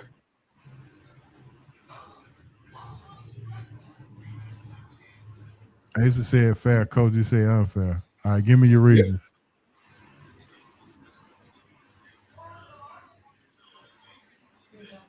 Man, Yep. It don't matter who go first. Those two, that owner, how did everything being deflected away from Josh Allen? Josh Allen was out there on the field. He had some turnover. They don't give Josh Allen half the grief they give some of these other quarterbacks. And this year, you ain't have Mahomes. You ain't have Lamar Jackson. You ain't have all them so-called big-time quarterbacks to stop you this year. And this should have been your year, and you didn't win it. So how you gonna take it out on the coach? They've been contenders every year, pretty much for in the playoffs. So how you gonna take it out around and say they don't know who drafted Coleman? Who brilliant idea was to draft him? So how long has McDermott been at Buffalo? About 9 years. All right. So let's listen.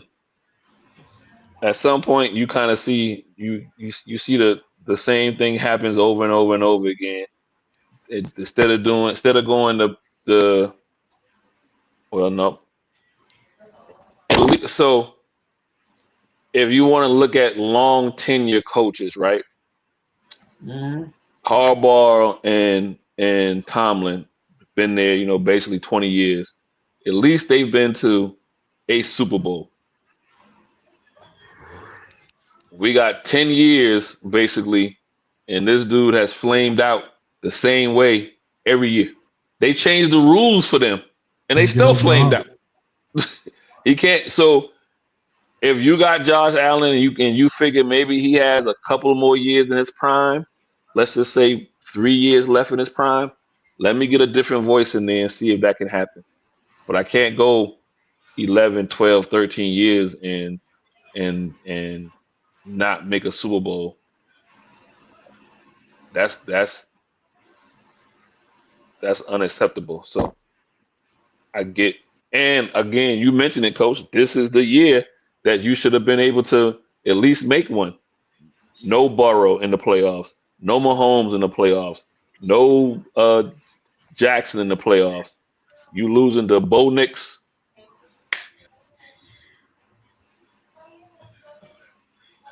Yeah, that's a tough go. That's a tough go for Buffalo. All right, ending up this segment. Who's your MVP for the season? You can go, Stafford. Coach. Stafford. Times 2. I'm the same thing. Okay. Times 2. Stafford. And we might get to see because Drake May will wind up number 2, or Drake May can win it and Stafford will be 2. Either or, we might get to see both of them in the Super Bowl, right? The MVP and the runner-up MVP in the Super Bowl. All right. One last thing. What's the key for the Broncos and New England game? Who's the key, or what's the key? Ball control. Keeping the ball out of Drake May's hand. Yeah. Keep him on sideline. So the rank game will be important. Denver gonna have to run that rock, baby. They're gonna have to run it. You don't want Stenham. Seattle and the Rams. What's the key? Coach said already said the less turnover. I'm with you on that, Coach. Turnovers, that's the key. Like everything else, again, like look, what Coach said and what I said earlier, this is a divisional game, right? So you know it's almost like two magicians. You know, we all know what the tricks are. You're gonna pull a rabbit out of your hat here. You're gonna have the cars come out. You're like, we know what your routine is. So now just who can perform better, and that boils down to turnover. Kyron Williams, or what's the tight end for the Rams name? I forget his name, but could one of these two guys be the key as a sleeper hero? Yeah, I say that H.O. It's gonna be somebody we haven't expected to have a game that wasn't expected to have a game. All right, let's go back. Let's go back again. Now, who got the advantage in coaching in this on the Denver side? Denver and Patriot. Peyton. So Peyton's better than what's the OC Vrabel now for? No, Vrabel's the head coach, but the play calling is oh boy, that's been a coach before. Josh McDaniels. Josh McDaniels. I think that's a wash. I think the game is going to be who's the better defensive coordinator. Okay, I can see that.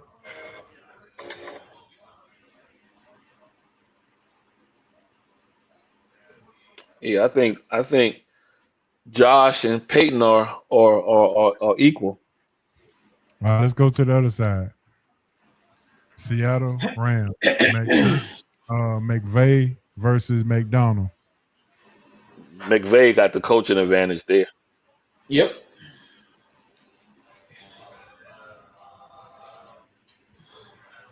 Yeah, I said that pretty easily.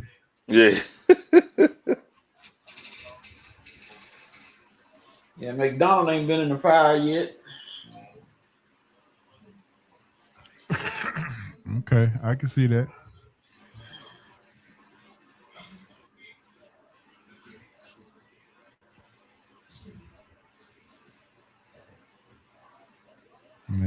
Daniels McDonald ain't been in the fire yet. I can see that. All right. This is one. All right, Coach. Let them know. It's 8:44. 8:45. Tell them what time it is, Coach. Well, when you get ready to get on a plane, they ask you to check some bags that they maybe seem too heavy to hold in your sit in your lap, and they give you a place to store your bag. But here, on this fantastic voyage, you can bring as many bags as you want because it is that time. We're gonna see a lot of bags on this trip. The fun bag. And newsflash: Notre Dame is playing North Carolina and getting manhandled. Uh-oh.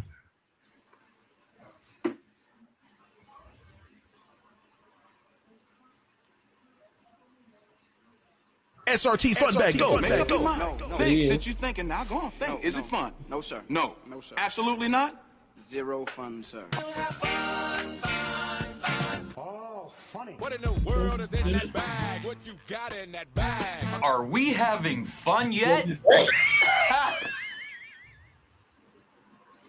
What in the world is in that bag? Yes, sir. SRT Fun Bag. Time to go again. Once SRT again. Fun Bag, go. Make up your mind. No. Think, since you're thinking, now go on, think. Is it fun? No, sir. No, sir. Absolutely not? Zero fun, sir. Oh, funny. What in the world is in that bag? What you got in that bag? Are we having fun yet? We will. All right, SRT Fun Bag. Let's go. First question up the bat. Here we go. As a kid, did you go to the playground and play on the playground, whether it's in the neighborhood or to the park? Both. Because I live within walking distance of the park. So I always get on the merry-go-round and the jungle gym and all that stuff. That Carletta said something. Hey, Carletta. All right, what did you get on when you get to the playground? What was your ride? The swings. The Because, swing. for some insane reason, we wanted to see how high I could go before we jumped out. And we did that, and there was some problems after you jumped out. You want to do it for one. It is amazing. It is amazing. I'd never broken a bone that I know of anyway. To Coach's point, either jumping out of the swings or getting on that thing that go around in the circle and they spin as fast as the merry-go-round and see how fast you can go around on that joker without throwing up. That was the death machine right there. Once you got on that, you couldn't let go. Because if you fall off that merry-go-round and hit the ground, or you gonna be in a hospital, or you gonna be running home or limping home to mama. Mama, I got hurt, and she gonna fight you for doing it. All right, here we go. What's the proper way to eat cereal? Do you pour the cereal in the bowl first, or you pour the milk in the bowl first? Cereal in the bowl first. Hold on, y'all talk at the same time. What goes first?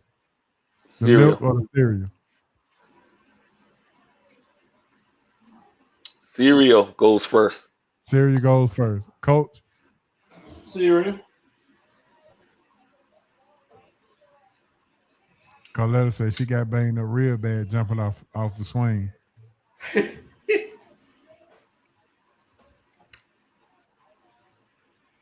Cereal first, then the milk. Okay, I think everybody agrees with that, huh? Then fruit. Then the fruit. All right. When was the last time you went shopping for some clothes? In person or online? It don't matter. Either way. Don't matter. Okay. 2005? No. You on strike? I don't know. 2025, I think. Yeah, I got some sweatshirts. 2025. Yesterday.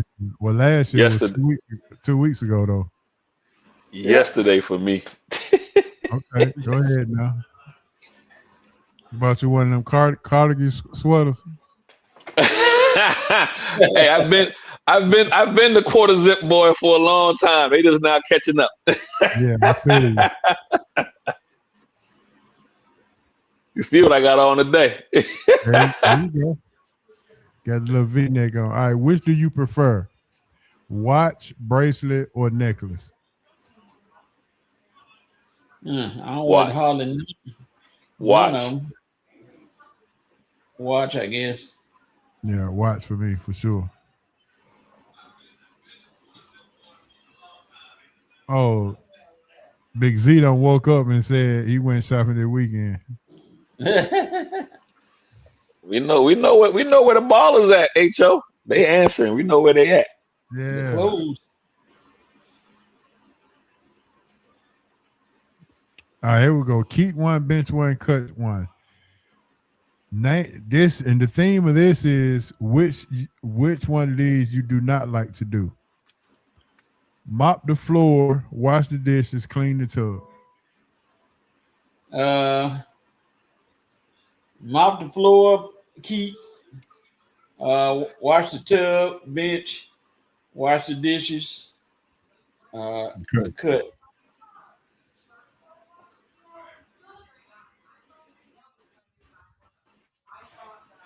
I do not like mopping floors. So I'm gonna keep washing the dishes. We gonna actually all of this is about cleanliness. So I gotta do all three. But I'm gonna wash the dishes, bench the tub, and cut the mopping. Okay. All right, we got another keep one, bench one, and cut one. A free trip anywhere you want to go, all expenses paid, pay off all of your credit cards, or pay off everything in your Amazon cart. Okay. The free trip, pay off credit cards, or Amazon. Yeah, just go ahead and cash out everything in the Amazon cart. Pay off Amazon? No. Pay off credit cards, free trip, and I don't do Amazon. I ain't done it in a while, so that'll be last. Okay. I'm with Coach. I'm in the car with Coach. We're gonna pay the credit cards off. We're gonna bench the free trip, and we're gonna cut Amazon. Okay. They jumping in now, boy. I tell you. Call that a keep trip, bench cards, Amazon cut. Cause say keep dishes, bench tub, and cut the mop. Yeah, for sure.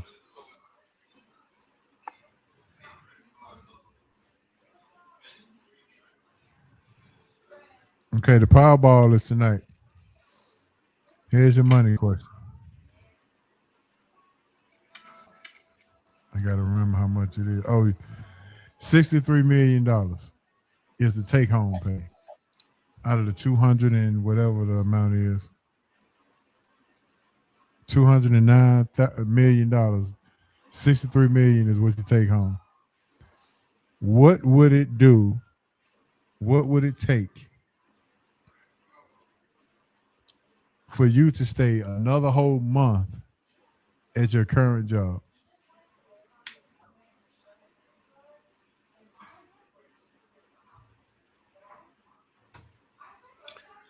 Oh, so for me, nothing for me. I work at a real estate firm, so I'm taking some of that money and we gonna buy some property. Okay. We gonna run it. Okay, run it. All right, Coach, what you got? Stay. It wouldn't take much for you to work a whole nother month, even after you put the 2 weeks notice in. Yep.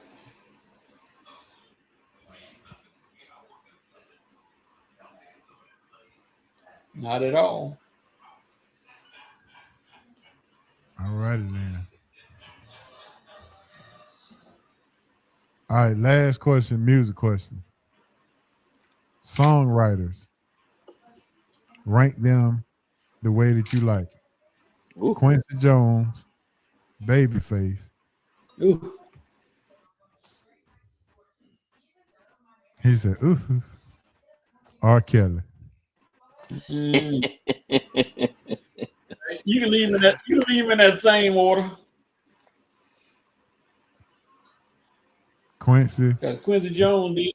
Yeah, he did. We Are the World. You can't top that one. I don't care what you do. Okay.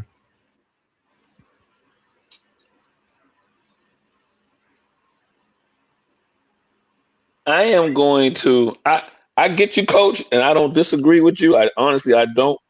But I think I'm gonna flip Babyface over Jones, and then R. Kelly last, just because I grew up more with Babyface. You know what I mean? So that's the only reason why. I think Carletta is Carletta with you. She in the car with you? Carletta in the car with me. Yep. Okay. So you saying you flipping because I'm more with Quincy Jones? Is that what you're trying to say? I'm trying to say my car. I'm trying to say my car had AC. So I don't.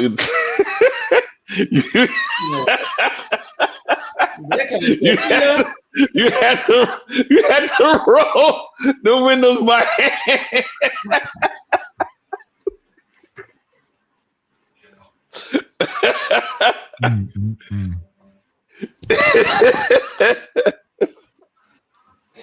You my guy, Coach. You my guy.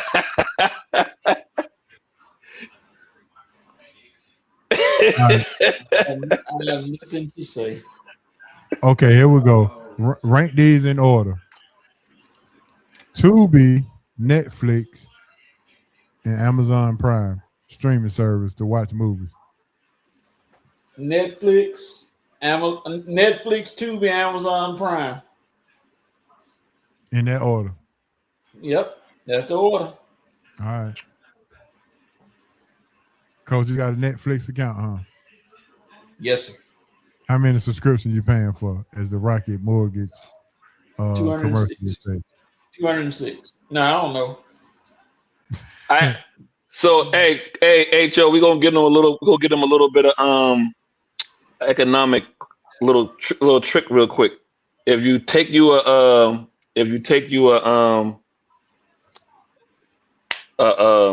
card, a gift card, and put your subscriptions, the ones that you want to try out for 30 days, just put it on like a $25 gift card or whatever. That way, if you forget, it'll just run out that $25 and not be pulling out of your your debit account or whatever. So whenever you're like, 31st, 30 days free or whatever, take you a little gift card or anything like that, and then subscribe that way. And if you forget, you're only losing the $20. Okay. Good tip. So shucks. Cuz said he saw His and Hers this weekend. Yeah, that's the one I'm looking for at this weekend. That's gonna be my snow movie. That's gonna be your snow movie. Yeah, that's gonna be my snow series. All right, so we're not gonna spoil the fun for you, Coach. And okay, yeah, I done heard that, and what's the other one? The name, the something with Brad. That was my last question. What was the last movie you seen? Period on either one of the streams. That How to Catch a Killer is a good movie. I think that one's on Amazon Prime, I believe. And and what's his name is coming back in early February. Alex Cross. I'm ready. Who's playing? Who's playing it? The same guy. Alden. The young cat. The young cat. Okay. Yeah. Okay. Said you saw Dream Girls. Okay.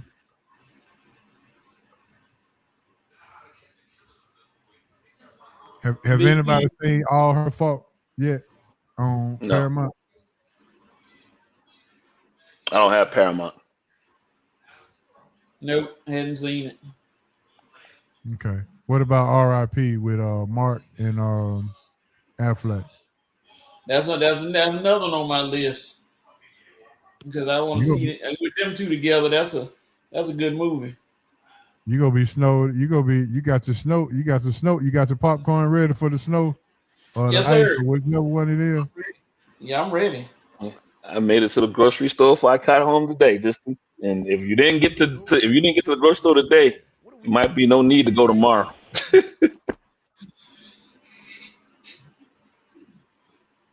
roundtable discussion. I ain't trying to play that. What am I doing? I got my hot chocolate and my Bailey's on deck. Bailey's on deck. Lord, God, dog. All right, man. With that being said, that's going to end the Sports Roundtable episode 458. 458 episodes. Yes, sir. Shout out to Asa and Coach for continuing to ride and rock with your ball on Wednesday night, man. I surely appreciate it. Thanks for everybody tuning in for another wonderful episode of Sports Roundtable. And I guess I'll do my personal video for the Falcons coach, since Dez gave me the approval to say it's okay. Pass the split around. Maybe I can get me some popcorn money so I can have me some popcorn to watch all of the Netflix movies that's on my list. All right, Asa, give me a shout out. And it's out to you, show coach, SRT family. Always have a good time when I'm on. Shout out to my other half, Don of the DNA. Check us out on Mondays. Most of the time on Mondays, 7 to 9. But just go to DNA Sports Talk on all social media and you'll find the times in the link. Yeah, I caught y'all last night on Tuesday. On Mondays, I got a spiritual class on Monday. Okay. Step in there once in a while, but Tuesday, no problem, man. We understand that. We ain't that important. You take care of that spiritual. All right, Coach, give me a shout out before you stand up. Shout out to HO and Asa and all the crew and everybody that watched tonight, except Big Z. I'm gonna forgive you, Big Z. I ain't gonna cut you what you said about getting rid of him, but that's okay. You my dog. I like you. Shout out to my family. Shout out to the Red and Rev show, which tentatively may be on, depending on the weather and what's going on outside, because that's supposed to be a little crazy out there, but we will see. Hopefully we'll be on, and that'll give you something to do for a Saturday while you sitting inside. Shout out to my family, my mom. I'm glad she's gonna be all right, because I still remember, and this is a flashback, back in '94 when I was in Mississippi, and I was there with her.